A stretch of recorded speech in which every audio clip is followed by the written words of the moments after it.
Imagine there is a moment in your day when you don't eat anything. Not because you're busy, not because you forgot, but because you consciously choose to pause. No calories, no snacks, just a little something to curb the hunger. Only water and silence. The first reaction for most people is worry. Will my body become weak? Will my brain feel tired? Will I not have enough energy to work? But what's interesting is that what you think is happening and what is actually happening inside your body are two completely different stories. And that difference is where every change begins. For thousands of years of evolution, humans have not always had food available. No refrigerators, no supermarkets, no 5-minute food delivery. There were days when you ate a lot, and there were also days when you ate nothing at all. Your body was not designed for constant abundance. It was designed to adapt to scarcity.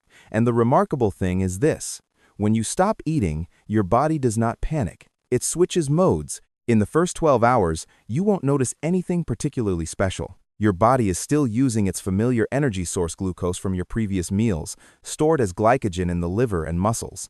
You continue your normal activities. You work, you think. If you feel hungry, it is often more about habit than true need. This is a detail many people overlook. Hunger is not always a signal that your body needs energy. Sometimes it is simply a signal of habit. But as time passes, around 12 to 18 hours, things begin to change. Glycogen, the quick access reserve, starts to run low. Insulin levels drop. And this is a crucial signal. It's like turning off a switch, telling your body that the easy fuel is no longer available. This is when many people start to feel slightly uncomfortable. Their stomach growls, their focus feels a bit off, and the brain begins to negotiate just a little bit, even a small bite. But if you observe carefully, you will notice your body is not getting weaker, it is simply switching systems. Around 18-24 hours, you reach an important turning point. Your body faces two options: depend on sugar and weaken, or adapt and become more efficient. Evolution has already chosen the second path for you. As glycogen becomes nearly depleted, the body begins to unlock another energy source: fat. Not in the typical weight loss sense, but as a complete shift in fuel usage. Fat is no longer just passive storage. It becomes life-sustaining fuel. The liver begins converting fatty acids into ketones, a form of energy that many people still misunderstand. Ketones are not just an alternative fuel, they are an optimal fuel in this state, and the most interesting changes happen in the brain. Your brain, which is used to glucose, begins to use ketones. At first, you may feel a bit uncomfortable, slightly tired, a bit slower, but this is not a sign of decline, it is a sign of transition. If you move past this stage, around after 24 hours, a very unusual feeling begins to appear. The fog starts to fade. In its place comes a kind of clean clarity, not the alertness from caffeine, not a short burst of excitement, but a stable, calm, and sharp focus. This is when many people begin to realize something is functioning differently. By the second day, your body is no longer asking, it understands. It no longer looks for external food, but begins to draw from internal resources. This is when you officially enter a state of metabolic flexibility. Your body can smoothly switch between sugar and fat instead of being stuck in sugar dependence like most of us today. And inside your cells, an important process begins to activate autophagy. Simply put, it is the body's cleaning and recycling system. Misfolded proteins, damaged components, cells that no longer function efficiently, all are broken down and reused. This is not a minor detail. It is one of the most important mechanisms related to aging, inflammation, and many chronic diseases. In modern life, we almost never give the body the opportunity to do this, because food is always available, energy is always coming in.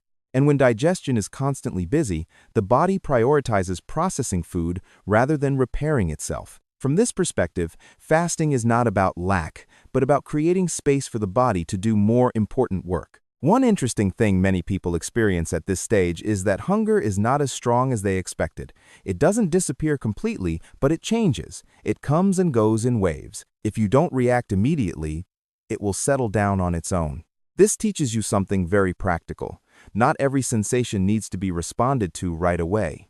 At the same time, your energy becomes more stable. There are no longer sharp spikes and crashes like when you eat multiple meals throughout the day. No more post-meal drowsiness. No more dependence on having to eat in order to function. This is a deep shift, not only biologically, but also in how you perceive your own energy. When your body is no longer busy digesting, it begins to reallocate its resources. Energy is redirected toward repair, maintenance, and optimization. This is why many people don't feel weaker after 24-48 hours. Instead, they feel lighter. Not lighter due to a lack of energy, but because the internal system is functioning more efficiently. And if you look a little deeper, you'll notice a very important insight. Most of our problem is not a lack of energy, but how we use it. We constantly bring energy in, but we don't give the body time to process, optimize, and regenerate. In this sense, fasting is not extreme, it is a tool to rebalance an overloaded system. By the end of the second day, you are no longer in a state of endurance. You begin to enter a state of adaptation. And this is where your body starts to clearly demonstrate what it has been programmed to do for thousands of years. Not only survive under scarcity, but become better because of it. If you continue past the 4-8-hour mark, you begin to enter a stage that most people have never experienced, not because the body cannot, but because it has never been given the chance. At this point, the body no longer reacts to fasting. It begins to master it. And a paradox emerges. Instead of feeling weaker, many people feel a more stable and clearer source of energy than ever before. Around 48 to 50 hours, a deeper shift takes place within your energy system. Before this, the body was simply switching fuels. But now, it begins to optimize how that fuel is used. The mitochondria, the power plants of your cells, become more efficient. They produce more energy with less waste. This means you don't just have energy, you have clean, stable, and sustainable energy. This is why many people describe this phase as a gentle brightening. Not an overstimulated high, but a state of deep clarity. You think more clearly, your responses slow down but become more precise. And most importantly, you are no longer pulled by small impulses like needing to eat the moment you feel hunger. If you've ever had days where you needed coffee or snacks every 2-3 hours just to get your energy back, you will understand how significant this difference is. Because now, your energy is no longer dependent on what you just ate. It comes from within a system operating exactly as it was designed. At the same time, a series of other changes are happening quietly but powerfully. Your insulin levels remain low, allowing the body to continue burning fat efficiently. Growth hormone increases significantly, helping preserve muscle mass and support tissue repair. This is something many people misunderstand. Proper fasting does not make you lose muscle as you might think in many cases. It helps the body preserve and use muscle more efficiently. And as you approach the 6-0-hour mark, something noteworthy begins to happen. Your body is not only optimizing energy, it begins to optimize its defense system. Inflammation markers decrease. Internal stress signals begin to calm down. This is not something you can immediately feel, but it forms the foundation for many long-term health improvements. This is also when you may begin to notice a deeper sense of quiet within. Not just digestive quiet, no heaviness, no constant fluctuation from eating, but neurological quiet. Your body is no longer in a state of constant intake, but shifts into a state of processing and balancing. If you pay attention, most of our day is spent in consumption. Eating, drinking, absorbing information, reacting, constantly processing. Rarely do we give our system a long enough pause to reorganize. And it is precisely in that pause, whether in eating or in life, that the most profound changes occur. As you approach the 7-0-hour mark, one thing becomes very clear. Your body is no longer resisting fasting. It has fully adapted. Ketones circulate steadily in the blood, providing continuous energy for the brain and organs. Blood sugar no longer fluctuates sharply. Hunger becomes gentler and easier to manage. And more importantly, you begin to experience what many describe as biological balance. Not because everything is perfect, but because your internal system is functioning smoothly. Hormones are more stable. Energy levels are more consistent. The mind is clearer. This is the point where your body is no longer just adapting to the condition, it is optimizing because of it. At the cellular level, autophagy at this stage is operating far more powerfully than in the earlier hours. Components that are no longer efficient continue to be broken down and recycled. This not only helps the body clean up, but also allows it to rebuild stronger structures. This is why autophagy is often associated with slowing aging and improving metabolic function. At the same time, another important mechanism begins to activate the involvement of stem cells. When the body is in a prolonged fasting state, it not only clears out the old, but also prepares to create the new. This becomes especially evident as you approach the 7-2 72-hour mark. Research suggests that at this stage, the body can trigger the regeneration of immune cells, producing new ones to replace those that are old or no longer functioning efficiently. If you look at this entire process as a system, you will notice something very interesting. Your body is doing two things at once. It is eliminating what is no longer suitable while simultaneously preparing a better version of itself. This is not a weight loss trick, but a restructuring process. And then, when you reach the 72-hour mark, you are no longer in a state of fasting in the usual sense. You enter what could be called a biological reset. Not because every problem disappears, but because your internal systems have been renewed on multiple levels, from energy and hormones to cellular function. But there is one important detail that many people overlook: how you end this process. Because the moment you eat again is not simply the end of fasting, it is part of the process itself. When food returns, your body responds quickly. Digestive enzymes are activated, insulin rises again. Cells begin absorbing nutrients after a period of waiting. If you introduce heavy, hard-to-digest foods or eat too much at once, you create a shock for a system that has just been cleansed. But if you start gently with easily digestible, nutrient-dense foods, you maximize the state your body has just achieved. This is when the regeneration process is amplified the most. And perhaps the most important thing is not how long you fast, but what you realize afterward. When you go through this entire process, you begin to re-examine how you eat, how you respond to hunger, and how you understand energy. You realize that your body is not as fragile as you once thought. It is more flexible, more intelligent, and far more adaptable. Fasting, when understood correctly, is not a test of endurance. It is a way for you to observe how your body functions when it is not constantly interrupted. And in that silence, you begin to see something clearly. Sometimes, doing nothing, not eating, not adding anything, is exactly how the body is able to do the most important things it was designed to do. And as you prepare to end this journey, there is a moment many people underestimate, but in reality, it is just as important as the entire 72 hours before it. That is the moment you eat again. It is not simply about eating to stop hunger, but about how you bring your body back into a state of receiving after it has undergone a deep internal restructuring. After 72 hours, your digestive system is like a machine that has just been rested and maintained. It is no longer operating in an overloaded state. Digestive enzymes begin to activate again, insulin rises, and cells open up to receive nutrients. But what matters is this: your body is now far more sensitive than usual.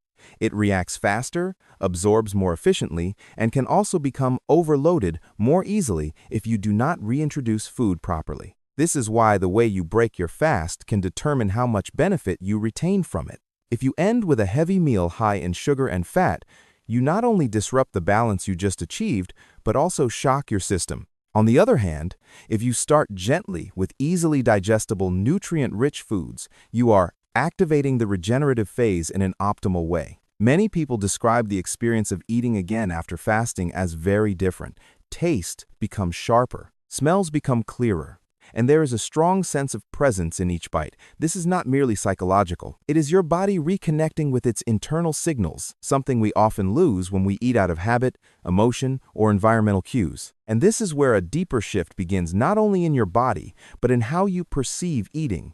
You begin to realize that hunger is not something to fear. It is not a sign of weakness. It is a signal, and when you do not react to that signal immediately, you create space, a space to observe rather than react. In modern life, we rarely have that space. Everything happens quickly. You feel hungry, you eat. You feel tired, you drink coffee. You feel stressed, you look for something to relieve it. Gradually, you lose the ability to distinguish between true need and automatic response. And that is when the body begins to lose its natural flexibility.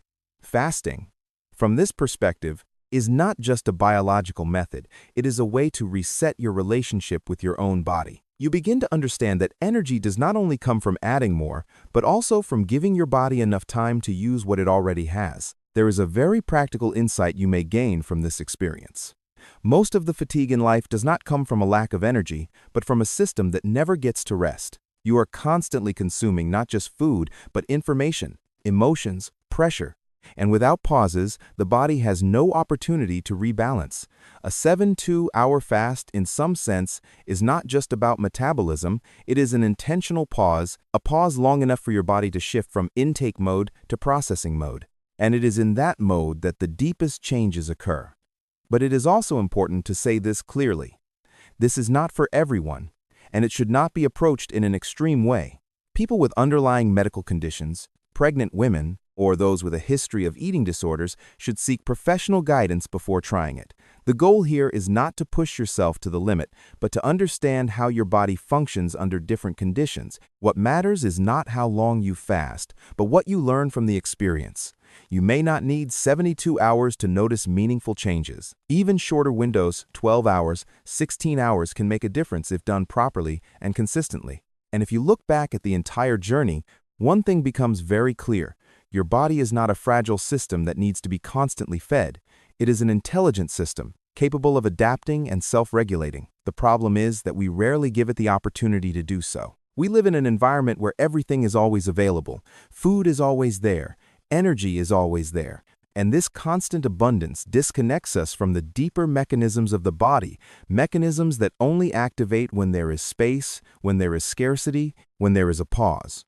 And perhaps this is the most important thing you can take away. Sometimes, adding more is not the solution. Sometimes, what you need is less constant input, less automatic reaction, less unnecessary noise, to create space where your body can do what it was designed to do.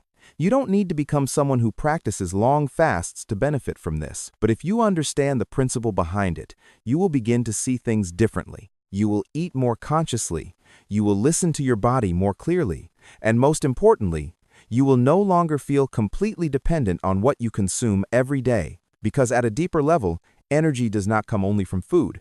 It comes from your body's ability to use, distribute, and regenerate that energy efficiently. And when you give your body the space to do that, you will realize something simple but powerful.